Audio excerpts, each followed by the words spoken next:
Well, there are my two allotments side by side, and the beginning of them is marked by these compost heaps.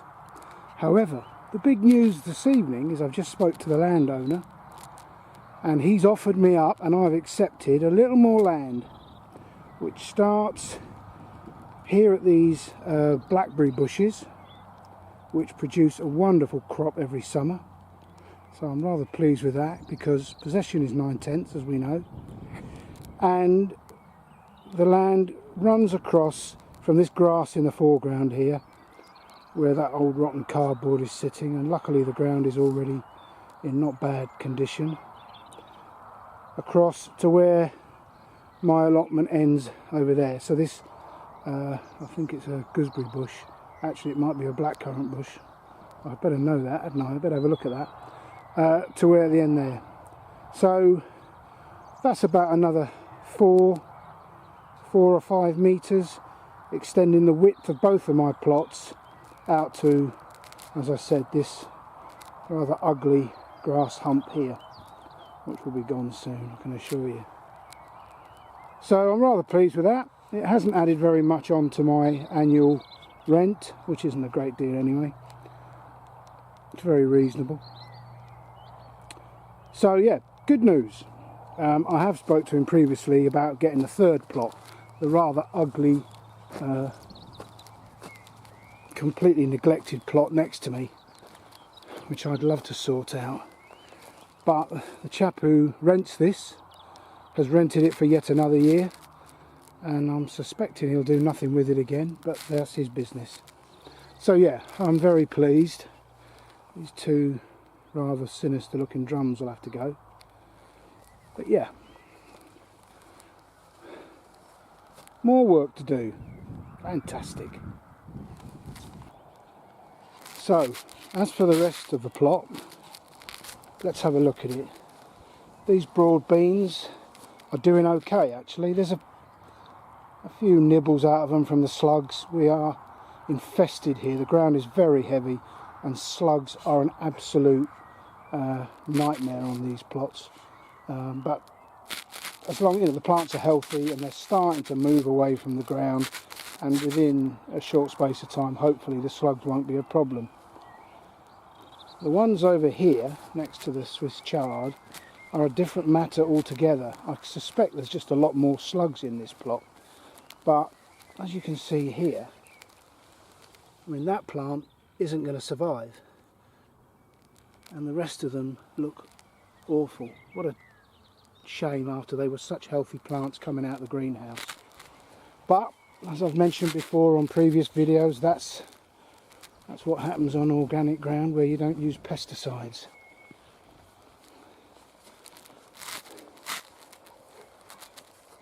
The red onions are looking good. They need watering. We haven't had decent rain for weeks, or a couple of weeks at least, and this is the time of year when it starts to warm up, when they should be swelling and putting on a bit of bulk. So they're going to need some water, and I'll hopefully do that before I leave this evening. And the garlic, again, the garlic has been overwintered. What have I got? Germador and Marco, and not a lot between them. They both look good, but again, the ground looks absolutely rock hard, so I need to get some water on those this evening. The cabbages haven't fared well. The club root looks to have got most of them. I don't want to be too pessimistic about it, but it doesn't look good. Those were grown in proprietary compost. They were grown in my greenhouse. The ground was limed when I put them in. They aren't club root resistant varieties, and you can see that they've all fallen over. They're stunted. I do now know why they have all bolted and gone to seed, and that is that I put them in September and October, and really I grew them in September and October, and I should have started them back in July, August. They didn't have enough time last year to bulk up, and consequently I put them in too late, and they didn't bulk up before the winter, and they've bolted now. So lesson learned. There's no doubt you learn more from your mistakes than you do from your successes. Coming across here, the wet line there is where my I put a second early potato in Charlotte, and the pots, the ones under the glass, these three here, they were under a pane of glass and they came up earlier, and indeed you can see those three look more developed than those two. However, they're all up. I'm happy with that. I think there's 2 potatoes in each, and they're on their way. Should be eating those come July.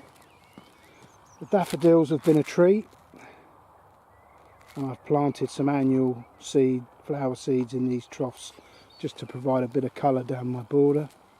So all these cabbages have got to come out, and I can't remember what's going in that plot, but that needs sorting out. The raspberries are coming on. Again, we need some rain. Can't believe I'm saying that in April. And everything else is pretty much as you've seen before.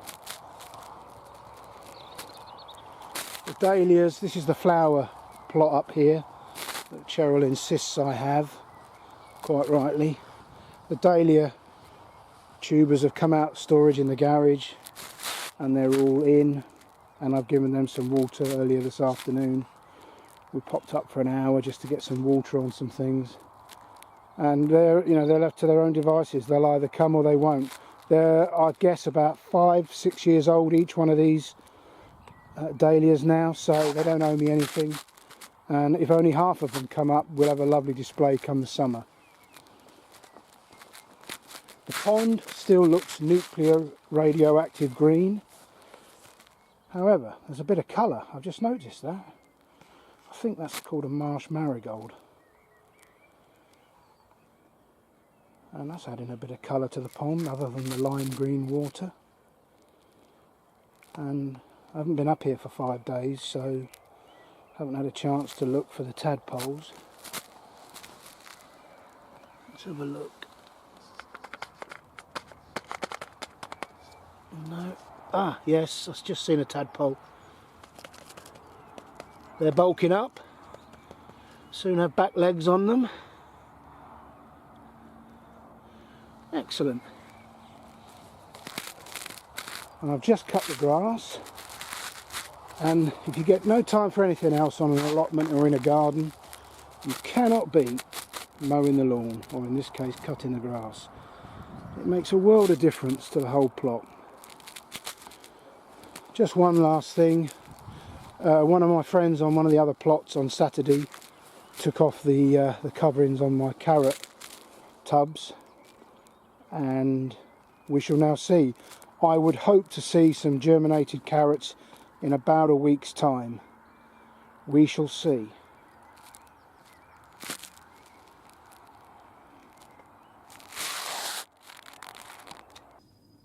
Okay, so the greenhouse, my little gardening factory. There is some celery potted on, more on the way.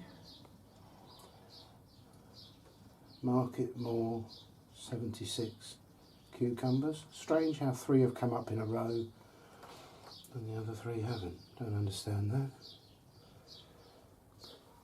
I've had a big empty out, which slightly puts my editing all out of sync, but last night I took a load of stuff up to the allotment to make room for more sowings.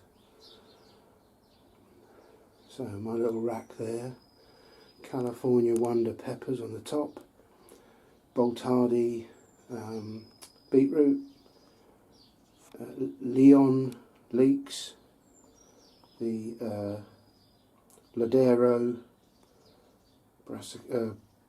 red cabbage that are meant to be resistant to clubroot, some more chitted parsnips, ishikuri spring onions, more celery down the bottom, and then peas, lots of peas in production.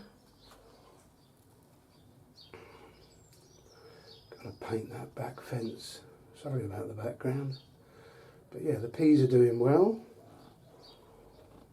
And then there's the dahlias, which I'm waiting to see any growth from. They're all new this year, we shall see.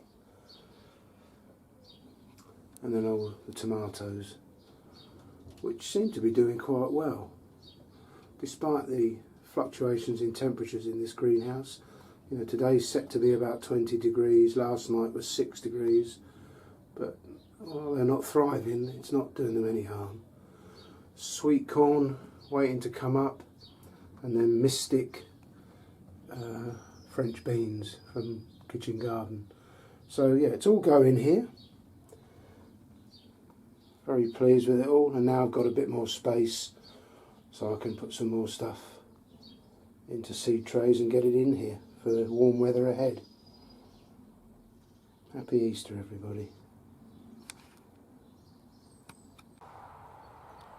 Finally, just go through the cold frames up at the allotment, and in here I moved these up on one of my previous videos. On the left there are the courgette zucchini from Kitchen Garden magazine, and again from the magazine, the seeds, King's seeds, is the Waltham butternut. Slightly smaller plants, and then I've started some runner beans to go on the arch in these pots, but nothing showing yet. I've got some cosmos seedlings coming up, a few little gem and Lolo Rossa lettuces that I haven't put in anywhere yet. I've got some ishikuri, is it, spring onions, and more lettuce. And then in these two cold frames, a different cosmos which seems to take longer to germinate, the spinach matador, the sweet pea mumsy, some strawberries that I haven't got anywhere for. I think I'll take them home and put them in the garden. And then again some little gem and Lolo Rossa lettuce, and the ishikuri spring onions, which I'm really pleased with. And then not forgetting my Heath Robinson guttering, where the lettuce is. Still quite cold, although we've had dry weather, we've had cold weather. So maybe these lettuce will take off this week. We're apparently going to be getting 18 degrees centigrade, which will be absolutely lovely. So yeah, that's everything really. The greenhouse at home, the extra piece of land that I've now acquired, the two main plots, the cold frames, the lettuce guttering, the carrots. Yeah, it's all looking good.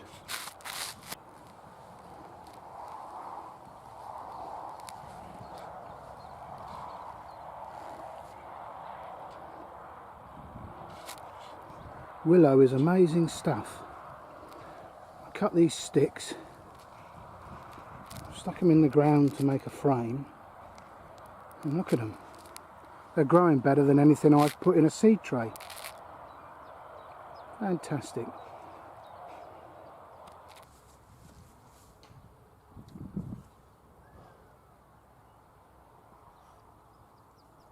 Blimey, that's hot.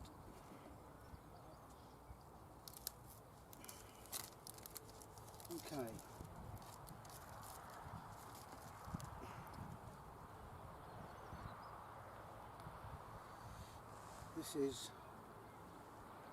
This is my parsnip experiment. If you remember, if you saw the previous video, these parsnips were chitted in the airing cupboard, then planted into these toilet roll inners, where they've germinated fully, and I've now got lots of little plants.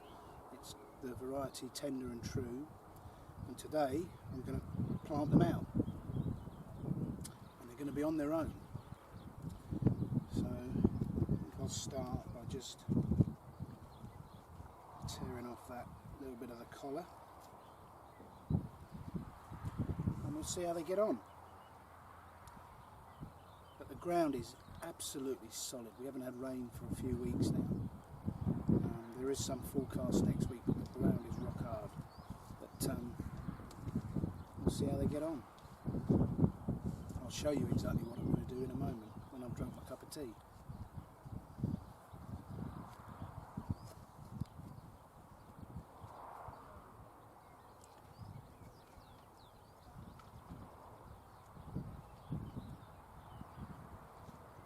haven't left it too long. That appears to be a root. We shall see.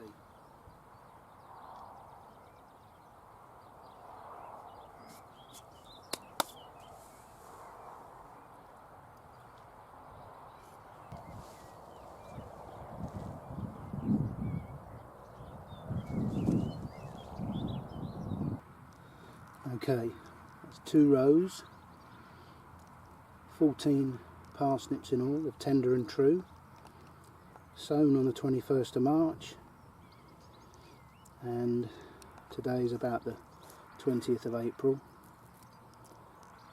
So they're on their own. I'll give them a bit of drink and we'll see what happens. But there's no problem with germination this way.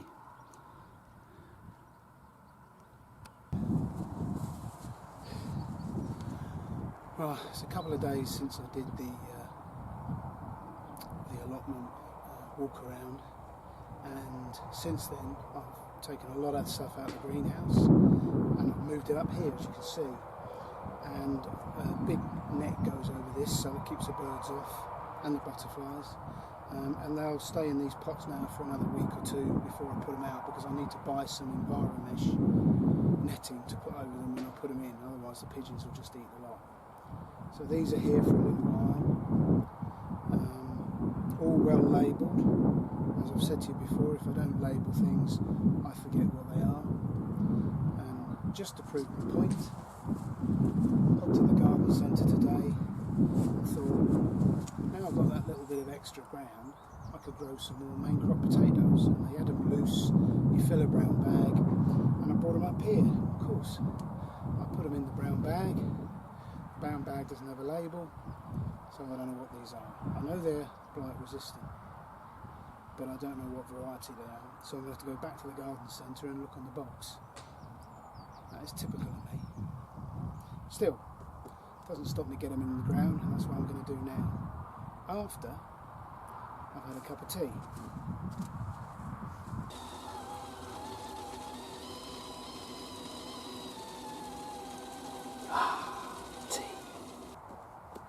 Okay, this unknown variety of main crop potato going in, just one row, because there's just not enough to squeeze into.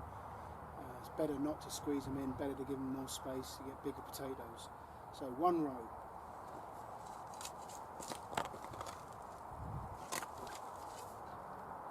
That's the row of unknown potatoes in. Give them a drink, job done. Okay, that's it for another week. Thanks very much for watching. Thank you if you've subscribed, and I'll see you again soon. Cheers.